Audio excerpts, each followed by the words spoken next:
इसको हम हमेशा याद रखेंगे। कभी अवसर मिला तो ये कर्ज जरूर उतारूंगा आपका। आज भाषणबाजी का वक्त नहीं है। सामाजिक समन्वय, एकता, भाईचारा, उसके ऊपर 2 मिनट आपसे बात करूंगा। जब इस पृथ्वी पे मानव ने जन्म लिया तो एक औरत एक मर्द 2 ही बनाए।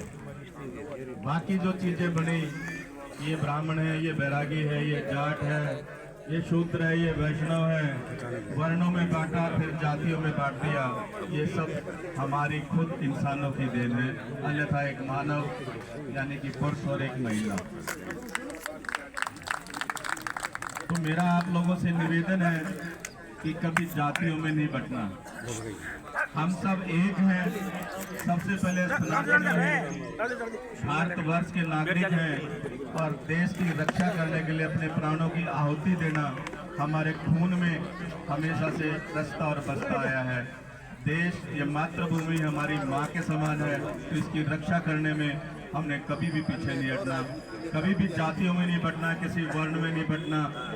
कुछ लोग राजनीतिक लोग होते हैं जो प्रयास कर देते हैं, लेकिन हमने उनके प्रयासों को कभी सफल नहीं होने देना। कहते हैं गांव और राम एक जैसे होते हैं, यानी कि जब गांव एक तरफ हो जाता है तो भगवान भी झुक जाता है उसकी बात को स्वीकार करने के लिए। तो आपने हमेशा एकता की मिसाल देनी है।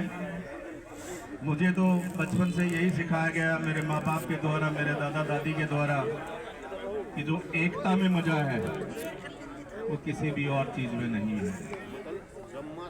उन्हीं की प्रेरणा लेकर मैं हरियाणा भर में हर जिले, हर ब्लॉक तक पहुंचा हूं और ये कार्यकारिणी का गठन किया है। और बड़े ही हर्ष की बात है कि आप लोगों ने जो प्यार दिया, जब भी इलेक्शन जहां के भी कराए मैंने, आपके प्यार की वजह से कहीं हाथ तक नहीं खड़े कराने की जरूरत पड़ी। हर जगह सर्वसम्मति से सारे इलेक्शन हुए, सारे चुनाव, सारे अधिकारी समाज की सेवा के लिए आगे आते रहे और निर्विरोध वहाँ चुनाव हुए।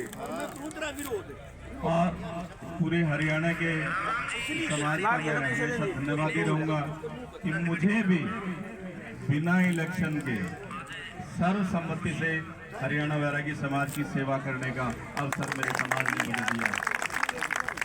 तो ये है एकता, और जब से ये एकता आई है तो हरियाणा में बैरागियों की एक अलग ही पहचान और अलग ही आवाज निकल कर आ रही है। वो सब आपको देखने को भी मिलती होगी किसी टीवी के चैनल पे, किसी अखबार के माध्यम से। मैं आपको लिख के देकर जा सकता हूँ ये बात कि जिस परिवार में एकता है परिवार आगे बढ़ जाता है, जिस समाज में एकता है वो समाज आगे बढ़ जाता है, और जिस देश के अंदर एकता है उस देश को सर्वशक्ति बनने से कोई नहीं रोक सकता। वो महागुरु बन के बाहर आएगा। तो आप लोगों ने इतना प्यार दिया, इतना सम्मान दिया, आप सबका मैं धन्यवादी रहूंगा। आप सबको फिर से प्रणाम, धन्यवाद। बहुत